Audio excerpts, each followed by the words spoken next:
It is a non-walkthrough Wednesday. Not even. It's a Tuesday. That's why it's a non-walkthrough Wednesday.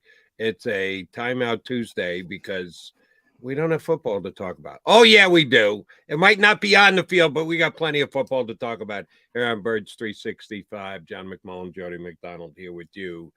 It's Coach's Corner is what it is. That's the dominant topic of conversation. Soon enough, we'll be talking about free agency and players and the like, but they are in a bit of a downtime now. So the conversation, not only here in Philadelphia, but across the league, Johnny Mac, is all about putting together a coaching staff. And I love the point you made yesterday about might be the last bastion of information kept under wraps in the National Football League is the coaching situations. Well, you got to tip your hat to the Philadelphia Eagles. Did you have a clue that Jim Leonhard was under consideration to be their new defensive coordinator before yesterday? No, heck no. Yeah, I don't think anybody did. No. Says they're casting a wide net, which, we talked about offensive coordinator versus defensive coordinator. Pretty evident Brian Johnson's going to get the OC job whenever the Eagles decide to announce it. We'll see. They usually announce their coaching changes all at once, so that's typically how they've done business. But it was evident, by the way, Howie and Nick were speaking that, Brian Johnson's going to be the guy. Defensively, it's more open-ended. Not to say Denard Wilson isn't going to get the job, but obviously they're going to look at other people. And we're talking about Vance Joseph yesterday. Did some more digging into that, and he is going to interview this week, later this week, Wednesday and Thursday. I think he's going to interview with Nick first, and then Howie and Jeffrey. But so he's in the mix, and obviously Jim Leonhard is in the mix, and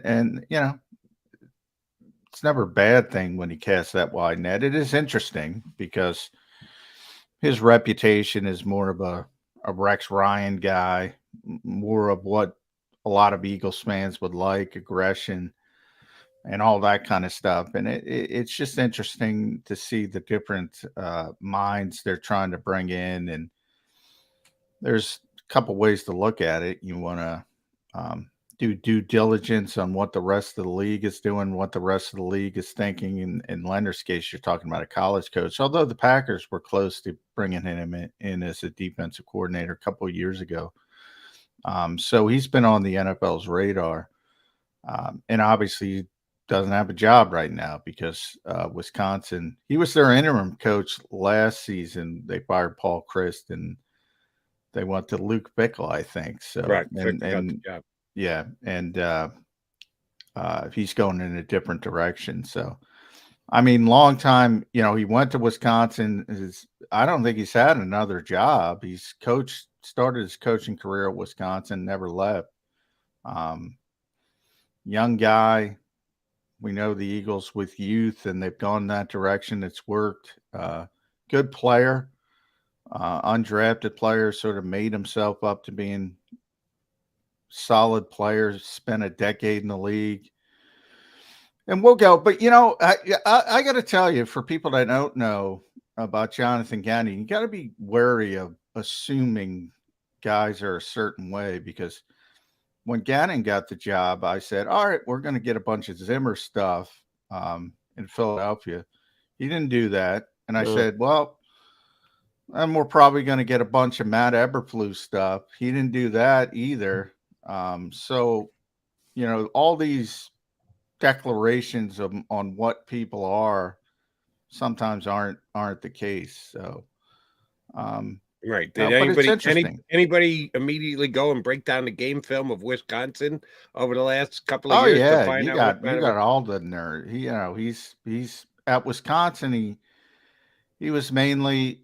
And I hate the term. I don't even want to throw it out there because I hate the term 3-4 versus 4-3 because it's so antiquated in today's game. The Eagles technically, I don't know, what would you call them? More of a 5-2 than anything else. Well, they are, but remember, in the offseason when Hassan Reddick came in and everybody said, and we had people on the show and they said, well, they're going to be a 3-4 team. And they got Jordan Davis. They're going to be a 3-4 team.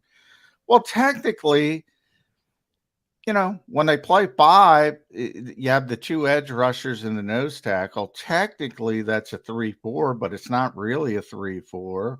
And they still play more 4-man fronts than 3-4 anyway. So They it's played more 5-man fronts than 3-man fronts. Yeah, but that's what I mean. The old 3-4, as you It's think the of new it, 5-2. Yes, it's the new 5-2 because they were playing 5-man front, but everybody called it 3-4 because you had the 2 edge rushers.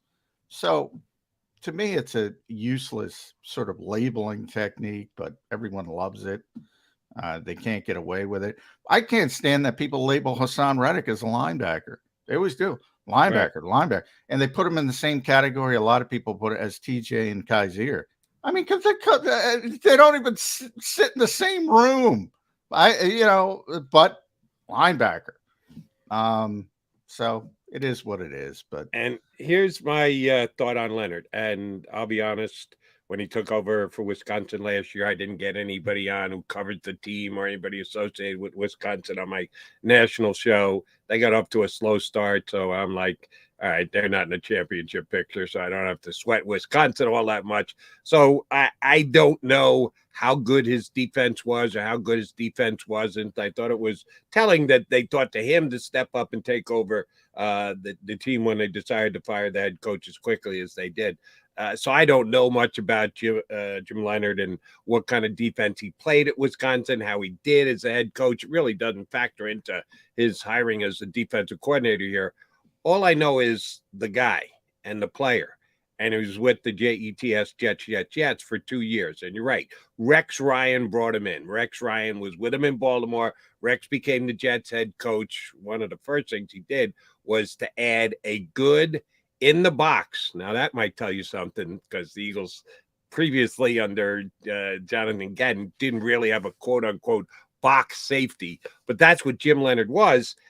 And he was at 5'8", 5'9". Yeah, small. Usually you want your box guy to be Malcolm Jenkins size guy to be a box safety to be able to come down and stop the run and the like. Oh, Leonhard got it done at 5'8" or 5'9". And he surely wasn't a fast guy, but he was a tough guy, and he was a tremendously smart player. There's a reason why he went undrafted when he was a player. Yeah, he couldn't win the combine like some of these guys can with his athleticism. His 40 time wasn't anything. That's why people didn't think he was going to make the league, but he did because he was so smart and so tough. So if his personal traits as a player played toward what kind of coach he would be, defensive coordinator would be on the NFL level, the Eagle fans should like him a lot. And as far as dismissing him because he's a college coach, you and I don't debate it much, but I've been debating it on the air for years with people.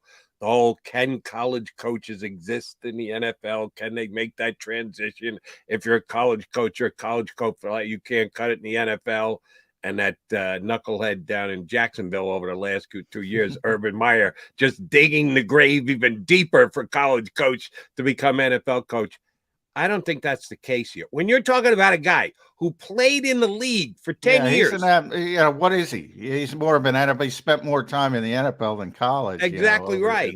Yeah. So anybody who says, they can't hire him because he's a college coach. No, he's not. He's an NFL player who spent some time honing his craft on the collegiate level. I think he'll become a really good NFL coach. Whether it's here in Philadelphia or anywhere else for that matter.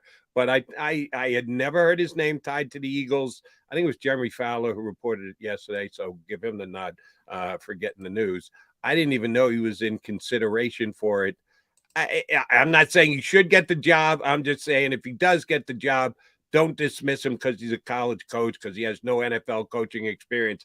Playing in the league for 10 years will give you enough experience in the NFL. Well, I said that about Josh McCown. He's got no experience. What about the freaking 20 years he played in every offense under the sun? Exactly. I never understood that mentality, but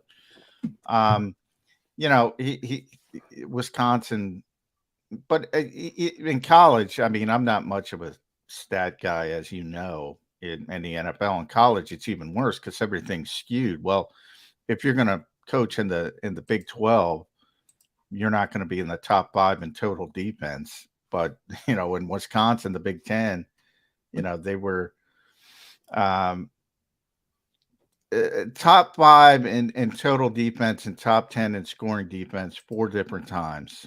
Jim Leonhard's defenses. So take it for what you will, but pretty successful at the college level. TJ Edwards was a part of one of his defenses, second in the Butkus Award voting. So he's familiar with them. A lot of comparisons between those two guys because TJ crapped the bed at the combine. He can't play in the NFL. Yeah, he can. And he'll spend a decade in the NFL too, barring injury. Same as Jim Leonhard. So, yeah, I mean, I don't think it's a bad thing at all.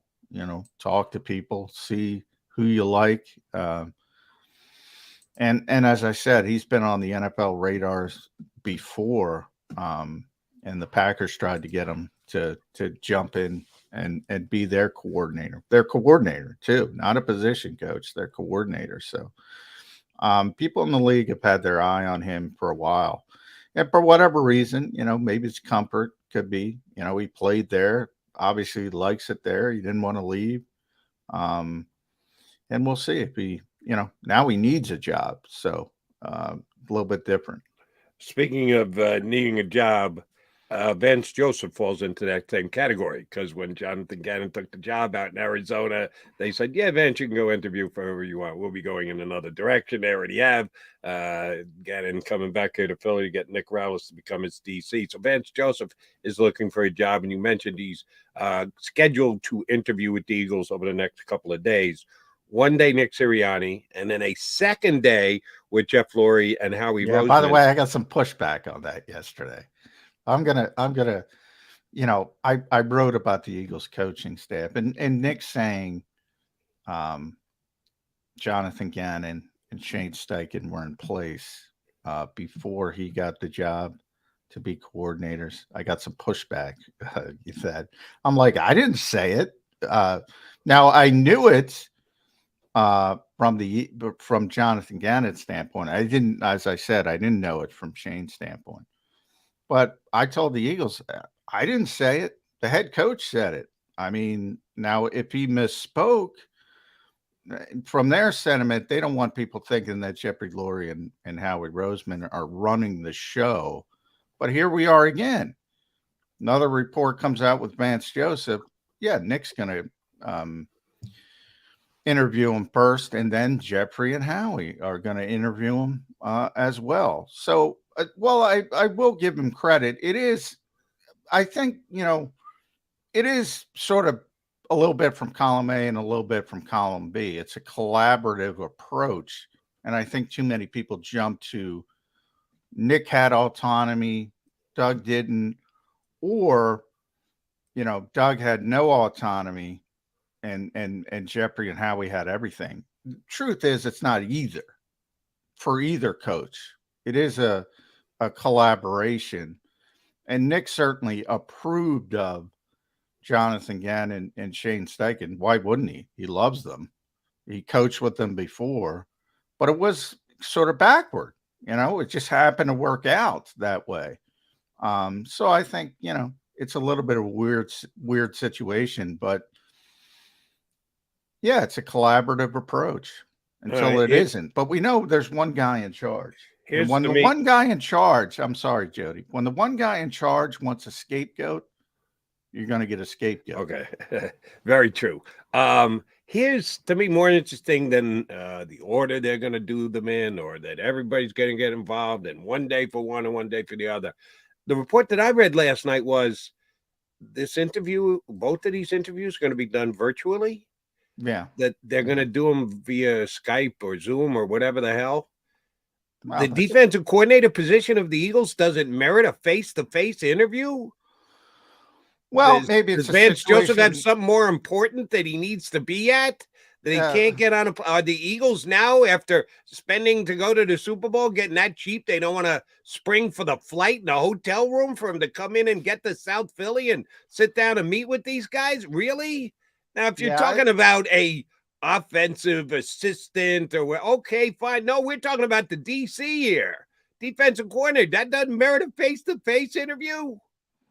It could mean a number of things. I mean, again, and here we are back with my original point from yesterday. Why?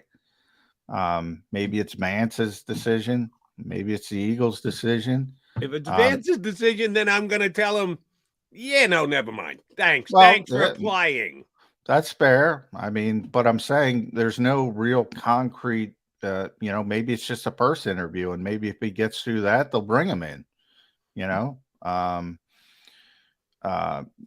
do have to have, to satisfy the Rooney Rule, you do have to have an in-person. You have to have an in-person interview. So maybe, they satisfied that with Sean Desai or somebody else. Have they even met with Desai yet? I don't know. Again, I don't think so. I know that it's leaked out they have interest in him and they asked permission, but and again, going back to your point yesterday, which was right on point, it's the last bastion of hidden information in the NFL. Everything else is, there's so many insiders and sources and getting inside information. They keep the coaches pretty damn well under wrap. As far as I know, Sean Desai hasn't met with the Eagles. The Eagles just asked permission. And that, and by the way, when this information leaks out, like the Vance show, that's coming from the agent. That's not coming from the Eagles. That's sort of how that stuff works. So they keep things under wraps. But as far as why, getting back to the Zoom, I mean, that's sort of the modern thing now. I don't know. It's easier. It could signal everything. It could be everything from nothing to everything. In other words, it could signal they don't really have interest. They just want to, flash, hey, we're talking to a bunch of people. And then we go to Denard Wilson and say, well, we talked to Vance Joseph, who's been a head coach in this league and a defensive coordinator. We talked to Sean Desai, who's been a defensive coordinator. We talked to Jim Leonhard, who's top 5 defensive coordinator at the college level. And we decided Denard Wilson was the best player. Could be as simple as that, Jody. Could be everything. Could be nothing, as I said. Would you at least agree with me that since we don't know why he's beating virtually rather than in person, it just doesn't smell right? That if I thought that there was a 10% chance that Vance was going to get the gig, knowing that he's got a different style of defense, and he's a guy you can actually attribute that to. What kind of defense does Jim Leonhard play? I don't know. I didn't watch Wisconsin week in and week out. Oh, I got a pretty good grasp on what kind of defense Vance Joseph would play because he's been a DC and a head coach in the league for years. So we've got a pretty good scouting report on him. So if I've got a belief as to what kind of defense Eagles would like to play going forward, and his isn't a perfect match. So everybody puts their percentage on, do you think he'll get the gig? And it's weighed against other candidates and other information that's out there. If I thought he was a 10% guy prior to finding out that they were going to have virtual meetings with him, I'm now down to 2. I'm sorry. No matter what the explanation is, no matter what the story, the narrative is behind it, that doesn't look good to me. I'm the same way as you. We're old school guys. We've been around for a while. I will say the world has changed, man. There's sometimes when I think, people want to talk to me, I'm like, oh, what are we going to lunch? What are we doing? No, and let's do it on Zoom. I mean, the world has changed, Jody. And it's changed rather quickly and rather dramatically. I'm not going to go that far as you saying it's a bad sign. Like I said, it might be a bad sign. I'm not saying it's not a bad sign, but that's what I said. It could mean nothing, could mean everything. I wish I could tell you. I have no idea, but I know from my own experience, people always want to go on Zoom now. Always. Well, as we zoom in here on Birds 365, we thank you for streaming in with us. I guess I'm knocking the technology, and that's what we're doing right now. But something as important as being a coordinator for a National Football League team, I would think you'd want to sit in the same room with the guy. You paint me old school if you need to. I got no problems being old school in this venue. All right, we will zoom up next for your listening pleasure. I need him in the room, BLG. Get over here. Get in the room. We'll bring him into the room in just a second. Brandon Lee Gouton for Bleeding Green Nation.